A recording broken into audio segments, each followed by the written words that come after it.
Hello everyone, I hope you all are well. So today we discuss about reformats की reaction. ये जो reaction है ये basically IIT JEM, CSIR NET, GATE and J advance के लिए बहुत ही important reaction है। जैसे हम 12th क्लास में पहुँचते हैं तो वहाँ हम फंक्शन ग्रुप के बारे में बेसिकली स्टडी करते हैं। फंक्शन ग्रुप हमारे पास डिफरेंट आते हैं, alcohol, phenols, ethers, aldehyde ketones. So aldehyde ketones में ही जब हम aldol reaction, Claisen condensation, Perkin condensation, इनके बारे में पढ़ते हैं, सो बेसिकली हम इंटरेक्ट करते हैं इनोलेट्स के साथ। देखिएगा एल्डिहाइड कीटोन्स एंड इनोल्स, इसके बारे में हमें जनरली पता होता है, लेकिन इनोलेट्स भी उसी से रिलेटेड स्पीशीज़ है। वो चार्ज स्पीशीज़ होती है। जैसे कि मैं आपको बताता हूँ, हमारे पास कीटोन जब भी होगा कोई, तो हमारे पास कीटोन कुछ ऐसे दिया हुआ होगा, एंड जब भी हम इसकी इनोल फॉर्म बनाएंगे, बेसिकली जो बनती है टोटोमराइजेशन से, वो कुछ ऐसे बनती है। यहाँ पर OH और यहाँ पर डबल बॉन्ड, ये बेसिकली कीटो फॉर्म है और ये इनोल फॉर्म है। लेकिन इनोलेट की जब मैं बात करूँगा, इनोलेट एक चार्ज स्पीशीज है, वो कुछ ऐसी आपको दिखाई देगी, CH3CO negative double bond CH2, ये है इनोलेट। ये हमारे पास क्या है, ये है एक इनोलेट। ठीक है।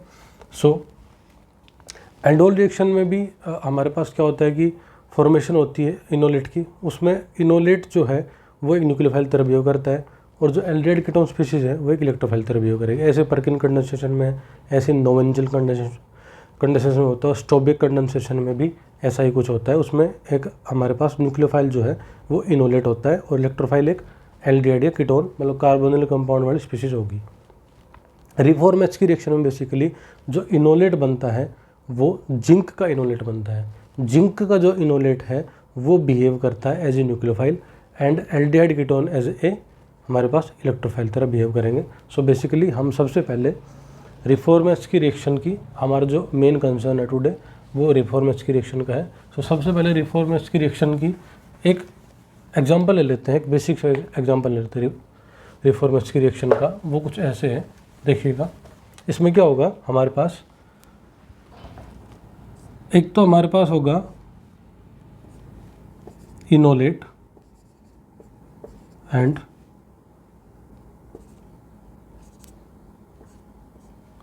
प्लस हमारे पास क्या होगा, कोई भी एल्डिहाइड या ketone, and in presence of, ये बेसिकली जो रिएक्शन होगी ये एसिडिक कंडीशन में होगी, ध्यान रखना। And after that there is formation of beta hydroxy ester, beta hydroxy ester. सबसे पहले हमारे पास क्या होगा, जिंक का जिंक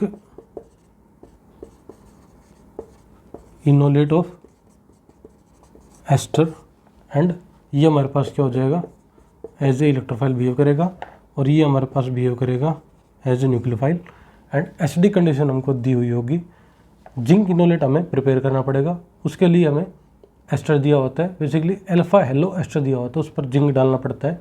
एंड आफ्टर दैट जब ये बनता है इस पर अटैक करेगा, और उसके बाद एसिडिक कंडीशन दी हुई होगी, and after that formation of beta hydroxy ester. मतलब एक प्रोडक्ट साइड में आप देखेंगे तो एक एस्टर ग्रुप होगा, और बीटा पोजीशन पे, उसके रिस्पेक्टिव बीटा पोजीशन पर OH ग्रुप प्रेजेंट होगा। और ये जो हमारा जिंक इनोलेट ऑफ एस्टर है, इसी को ही हम बोलते हैं, जैसे कि हम कोई भी रिएक्शन पढ़ते हैं नेम रिएक्शन में, उसमें हम रिएजेंट पढ़ते हैं, तो बेसिकली इसको बोलते हैं रिफॉर्मेट्स रिएजेंट। ये क्या होता है, रिफॉर्मेट्स की रिएजेंट। सो अब हम बेसिकली ये देख लेते हैं कि इस रिएक्शन का मैकेनिज्म क्या होगा। बेसिकली 2 स्टेप में रिएक्शन होगी। पहले स्टेप में तो हम फॉर्मेशन करेंगे जिंक के इनोलेट का, और दूसरे स्टेप में जो वो जिंक का इनोलेट बना है वो एज ए न्यूक्लियोफाइल बिहेव करेगा, और जो हमारे पास एल्डिहाइड जो दिया हुआ है वो एज इलेक्ट्रोफाइल बिहेव करेगा। न्यूक्लियोफाइल इलेक्ट्रोफाइल पर अटैक करेगा, and after that acidic condition मिलेगी और प्रोडक्ट का फॉर्मेशन होगा, प्रोडक्ट होगा बीटा हाइड्रोक्सी एस्टर। लेकिन इसी रिएक्शन में थोड़ा मॉडिफिकेशन है, मॉडिफिकेशन कर सकते हैं हम। वो बेसिकली क्या है, जो हमारे पास एनायन बनता है उस पर मतलब कि न्यूक्लियोफाइल इलेक्ट्रोफिल अटैक किया, उसके बाद एनायन बना, वो एनायन जो बनेगा उस पर एसिडिक कंडीशन ना डाल के हम एसिडिक कंडीशन विद हीट डाल देते हैं। तो उस रिएक्शन में पहले तो डिहाइड्रेशन से एल्कीन बनती है और फिर उसमें हम कराते हैं एसिडिक हाइड्रोलिसिस बेसिकली। तो एसिडिक हाइड्रोलिसिस से क्या होगा, जो एस्टर ग्रुप होगा वो एसिड में चेंज हो जाएगा and cinnamic acid is form. So ये सब हम देखेंगे अभी। So let's start their mechanism. देखिएगा सबसे पहले क्या करेंगे, मैकेनिज्म की बात कर रहे हैं हम, मैकेनिज्म ऑफ रिफॉर्मेस्काई रिएक्शन, ठीक है। सो सबसे पहले हम लेते हैं स्टेप 1। स्टेप 1 में क्या होगा, स्टेप 1 में आपको बताया था सबसे पहले जिंक का इनोलेट है वो प्रिपेयर्ड नहीं मिलेगा हमें। सबसे पहले हमें जिंक का इनोलेट प्रिपेयर करना पड़ेगा। इनोलेट हम एस्टर का बना सकते हैं, इनोलेट हम एल्डिहाइड कीटोन का बना सकते हैं, इनोलेट हम अमाइड का बना सकते हैं। सो इनोलेट हमारे पास बेसिकली क्या है कि 2 फॉर्म में होते हैं, ई फॉर्म, जेड फॉर्म। कौन सी फॉर्म किस टेम्परेचर कंडीशन में, किस कंडीशन में स्टेबल होगी वो डिपेंड करता है कि रिएक्शन की कंडीशंस क्या है। जैसे कि रिएक्शन 2 टाइप की होती है, या तो थर्मोडायनेमिक कंट्रोल होगी या काइनेटिकली कंट्रोल्ड होगी। सो उसमें किस में ई इनोलेट बनेगा, किस में जेड, वो डिपेंड करता है। लेकिन हमारा जो अभी कंसर्न टॉपिक है वो है Reformatsky reaction. So let's discuss about step 1। देखिएगा जिंक इनोलेट बनाने के लिए सबसे पहले हमें जो रिएक्टेंट लेना पड़ता है वो लेना पड़ता है अल्फा हेलो एस्टर। सबसे पहले हमें क्या लेना पड़ेगा, अल्फा हेलो एस्टर। हेलोजन मैंने क्या ले लिया इधर, हेलोजन ले लिया ब्रोमीन। ये क्या है, alpha halo ester. Alpha halo ester पर हमें क्या ऐड करना होगा, जिंक। भाई इनोलेट जिंक का बनाना है ना, तो जिंक के ले लिया हमने मेटल, ठीक है। और एक बात आपको पता होगा, जो जिंक है उसकी पोलराइजिंग पावर बहुत ही हाई होती है। जिंक जो मेटल है उसकी पोलराइजिंग पावर जो है वो बहुत ही हाई होती है, ठीक है।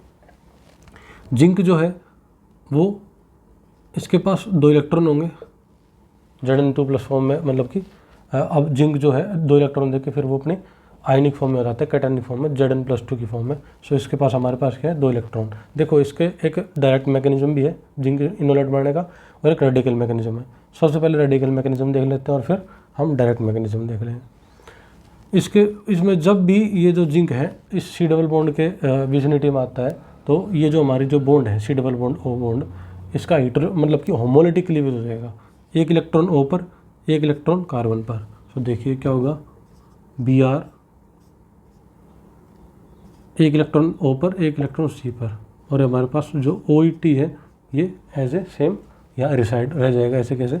और जिंक जो है हमारे पास, अब जो ये जो जिंक है हमारे पास, जिंक के पास 2 इलेक्ट्रॉन्स है, 1 इलेक्ट्रॉन ये देगा O को, 1 इलेक्ट्रॉन ये देगा कार्बन को। सो ये जो इलेक्ट्रॉन्स है ये मिलकर क्या बना लेंगे, देखिएगा Br O पर नेगेटिव चार्ज, कार्बन पर भी नेगेटिव चार्ज, OET, इसका फॉर्मेशन हो जाएगा। आफ्टर दैट इसमें क्या होगा, आफ्टर दैट इसमें ये होगा कि हमारे पास ये जो नेगेटिव चार्ज है, ये जो नेगेटिव चार्ज है कार्बन पर, ये इन दोनों कार्बन के बीच में आएगा। और Br जो है एक गुड लिविंग ग्रुप है, Br क्या है, गुड लिविंग ग्रुप। ये रिमूव हो जाएगा या डबल बॉन्ड क्रिएट हो जाएगी। देखिए कैसा होगा,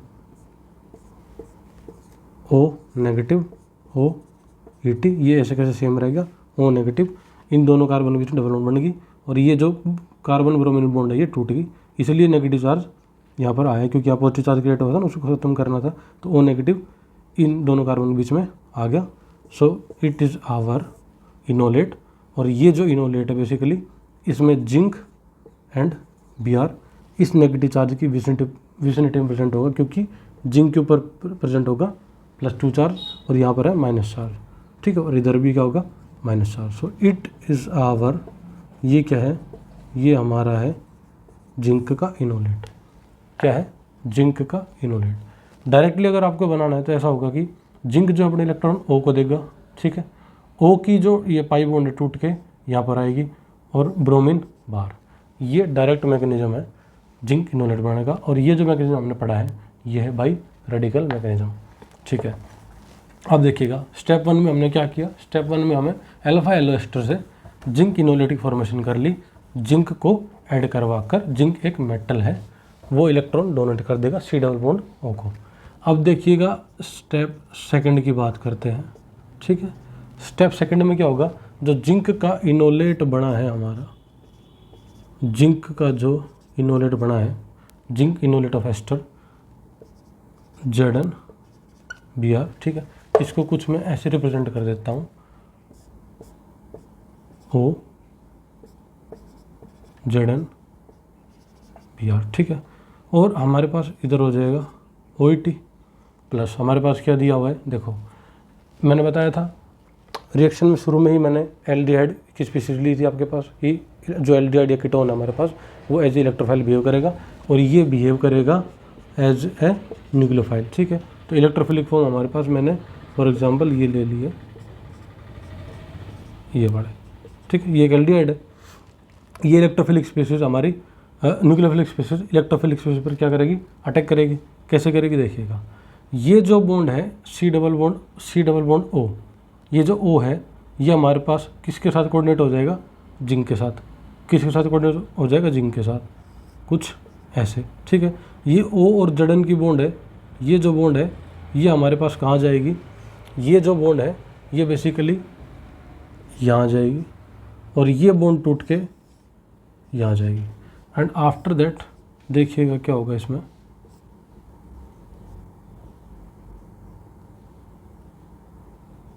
सॉरी ये बॉन्ड नहीं, यहाँ क्या होगा, थोड़ी सी गलती होगी मेरे से, इधर डबल बॉन्ड होगी और इधर होगा OET। कुछ ऐसे रिप्रेजेंट करना पड़ेगा, डबल बॉन्ड ये COET की बॉन्ड, CO की बॉन्ड ZnBr। ठीक है, थोड़ा सा मिस्टेक हो गई थी इसमें, जो OET है वो इधर ले लेंगे और जो डबल बॉन्ड है वो हम इधर लेंगे। बेसिकली ये बॉन्ड नहीं तोड़नी है हमें C और O की, हमें C डबल बॉन्ड O के ऊपर जो पाई इलेक्ट्रॉन डेंसिटी है ना वो इस कार्बन पर मूव करेगी। देखिएगा फॉर्मेशन, ये जो ZnBr है, Zn और O की बॉन्ड हमारे पास में, Zn और O की बॉन्ड हमारे पास बन जाएगी। क्यों, क्योंकि जिंक एक मेटल है, जिंक क्या है, मेटल, और इसकी जो पोलराइजिंग पावर है वो काफ़ी हाई है, तो ये O के साथ जुड़ जाएगा। देखिए कुछ ऐसे OET, and after that there is C, O के ऊपर जुड़ गया है ZnBr नेगेटिव इसके ऊपर।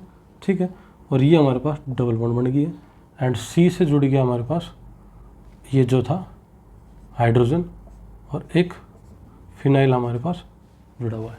ठीक है, इसकी हमारे पास फॉर्मेशन हो चुकी है। अब हमें क्या करना है, अब हमें कुछ नहीं करना है, H+ कंडीशन देनी है, और जो O नेगेटिव और इधर क्या है पॉजिटिव, O नेगेटिव किसको ले लेगा, H को ले लेगा। ठीक है, एंड OH PH, H को मैं दिखा नहीं रहा हूँ, अंडरस्टूड है। ठीक है, और इधर हो जाएगा OET। देखिएगा ये हमारे पास प्रोडक्ट की फॉर्मेशन हो गई है, ये प्रोडक्ट हमारा बन चुका है। ये हो गया एस्टर ग्रुप अपना, ये OH ग्रुप, ये इसके अल्फा पोजीशन, मतलब एस्टर ग्रुप के जस्ट अगला कार्बन अल्फा पोजीशन, उससे अगला कार्बन बीटा पोजीशन, और बीटा पोजीशन पर क्या है OH।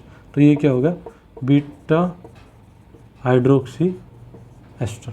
ये क्या हो गया, बीटा हाइड्रोक्सी, बीटा पोजीशन पर OH, बीटा हाइड्रोक्सी एस्टर। ये हो गया हमारे पास में प्रोडक्ट इस रिएक्शन का। लेकिन मैंने आपको बताया था इस रिएक्शन में हम थोड़ा सा मॉडिफिकेशन भी कर सकते हैं। वो मॉडिफिकेशन कुछ ऐसे हो सकता है कि हम क्या करें, हम एसिडिक कंडीशन ले लें with heat, acidic condition with heat. तो क्या होगा, देखो हमारे पास रिएक्शन मीडियम में H+ और H2O तो है ही हमारे पास में, कोई दिक्कत नहीं है। ये जो जिंक है ये H2O से OH ले लेगा और जिंक हाइड्रोक्साइड फॉर्म में बाहर निकल जाएगा, और O नेगेटिव है वो क्या ले लेगा, H ले लेगा हमारे पास में। ठीक है, सो यहाँ कुछ ऐसा आपके पास में बनकर तैयार हो जाएगा COH PH H। अब ये जो आपने हीट और एसिडिक कंडीशन ली है, इससे ये जो OH है वो H को ले लेगा, एंड आफ्टर दैट फॉर्मेशन यहाँ हो जाएगी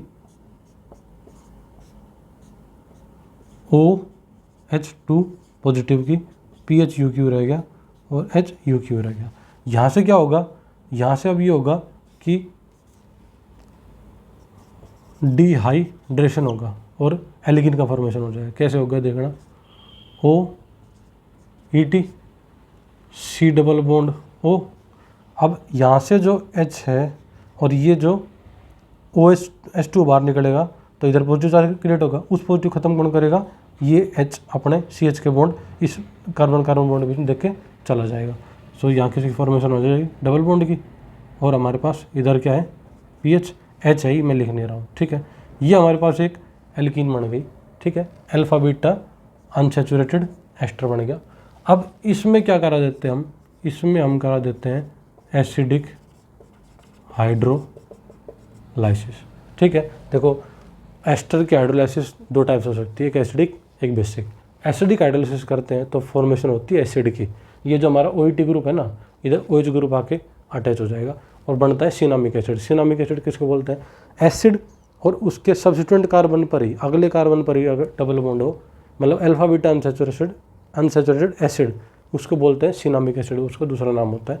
अगर बेसिक हाइड्रोलाइसिस करवाते हैं तो उसमें इरिवर्सिबल हाइड्रोलाइज होता है एस्टर और एनायनिक फॉर्मेशन हो जाती है। लेकिन हम यहाँ क्या करा रहे हैं, एसिडिक मीडियम है तो यहाँ क्या होगा एसिडिक हाइड्रोलाइसिस, और एट लास्ट सिनामिक एसिड की फॉर्मेशन हो जाएगी। देखिएगा इधर आ जाएगा OET की जगह इधर क्या आ जाएगा OH, C double bond O, ये अपनी होगी एल्कीन और ये होगा अपना PH ग्रुप।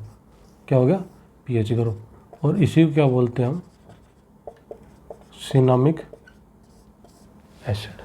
ये हमारे पास क्या हो जाएगा, सिनामिक एसिड। सो देखो एक प्रोडक्ट हमारे पास बीटा हाइड्रोक्सी एस्टर और एक बना सिनामिक एसिड, दोनों में अलग अलग कंडीशन दी हुई है। So it is whole about reform H का रिएक्शन। अब देखिएगा, अब थोड़ा सम अप कर लेते हैं, हमने पढ़ा क्या इसमें बेसिकली हमने क्या किया कि सबसे पहले तो जाना कि इनोलेट्स के बारे में, व्हाट इज़ इनोलेट, कैसा दिखता है इनोलेट। उसके बाद हमने देखा कि इनोलेट जो है वो खाली रिफॉर्म H के रिएक्शन में नहीं, अदर जो रिएक्शन है, पर्किन रिएक्शन, नोवेंजल रिएक्शन, स्टोबे कंडेंसेशन, सब में इनोलेट बनता है जो कि न्यूक्लियोफाइल तरह बिहेव करता है। सो इस रिएक्शन में हमने क्या किया, जिंक इनोलेट हमारे पास न्यूक्लियोफाइल तरह बिहेव कर रहा था और इलेक्ट्रोफिलिक फॉर्म एक एल्डिहाइड कीटोन थी एंड बीटा हाइड्रोक्सी एस्टर की फॉर्मेशन हो रही थी। तो इसके जो रिएक्शन का मैकेनिज्म था दो स्टेप में हमने पढ़ा। पहले स्टेप में जिंक का इनोलेट बनाया, कैसे, अल्फा हेलो एस्टर लिया, उस पर जिंक डाला, रेडिकल मैकेनिज्म से बना सकते हैं, शॉर्ट मैकेनिज्म से बना सकते हैं, बनेगा क्या, जिंक का इनोलेट। ये हमारा जिंक का इनोलेट बन गया। सेकंड स्टेप में यही enolate as a nucleophile behave किया, इसने इलेक्ट्रोफिलिक जो हमारी साइड थी एल्डिहाइड की उस पर अटैक किया। इसमें क्या हुआ, बॉन्ड का मतलब कि लोकलाइजेशन डिलोकलाइजेशन हुआ एंड जिंक और O की बॉन्ड बन गई। जिंक एक मेटल है जिसकी पोलराइज करने की पावर, मतलब इलेक्ट्रॉन डेंसिटी को अपनी तरफ खींचने की पावर काफ़ी ज़्यादा होती है। तो O और जनरल की बॉन्ड बन गई एंड एसिडिक मीडियम डाल दिया तो O ने H को एक्सेप्ट कर लिया और बीटा हाइड्रोक्सी एस्टर की फॉर्मेशन होगी। लेकिन अगर हम एसिडिक कंडीशन विद हीट देते हैं तो उसके अंदर क्या होता है, ये जो हमारा OH है ना, OH जो बना है, ये जो OH है ये H2O प्लस में कन्वर्ट हो जाता है। H2O प्लस में वाटर बाहर निकलेगा, यहाँ क्या होगा, बेसिकली डिहाइड्रेशन होगा। डिहाइड्रेशन मतलब वाटर का लॉस हुआ या पॉजिटिव चार्ज क्रिएट, उस पॉजिटिव खत्म किसने किया, इसके जो एस्टर के अल्फा पोजीशन पैटर्न था उसने डबल बॉन्ड बन गया, एक एल्कीन आ गया अपने पास, मतलब ऐसा एस्टर जिसके सब्सिक्वेंट कार्बन पर एल्कीन है, अल्फा बीटा अनसैचुरेटेड एस्टर। फिर क्या किया, एसिडिक हाइड्रोलाइसिस, क्योंकि एसिडिक कंडीशन तो थी। और जब भी एस्टर की हाइड्रोलाइसिस करते हैं तो प्रोडक्ट हमेशा एसिड बनता है। लेकिन हाइड्रोलाइसिस दो टाइप्स हो सकती है, एसिडिक भी बेसिक भी। यह एसिडिक हो रही है, यहाँ क्या आ गया OH, और इसके जस्ट अगले कार्बन पर डबल बॉन्ड है जो कि पहले से थी, तो इसको basically alpha beta unsaturated acid को सिनामिक एसिड नाम होता है उसका। और एक बात और बताता हूँ आपकी थोड़ी नॉलेज के लिए, एस्टर का जब भी हम हाइड्रोलाइसिस करते हैं तो हमारे पास में प्रोडक्ट जो बनता है वो बनता है एसिड। और जब भी अमाइड्स का हम हाइड्रोलाइसिस करेंगे, बेसिक भी कर सकते हैं एसिडिक भी कर सकते हैं, मैकेनिज्म डिफरेंट होता है, प्रोडक्ट सेम होगा, उसमें वहाँ पर जो हमारे पास प्रोडक्ट बनता है वो बनता है अमीन, ठीक है। So it is all about reform H की रिएक्शन। सो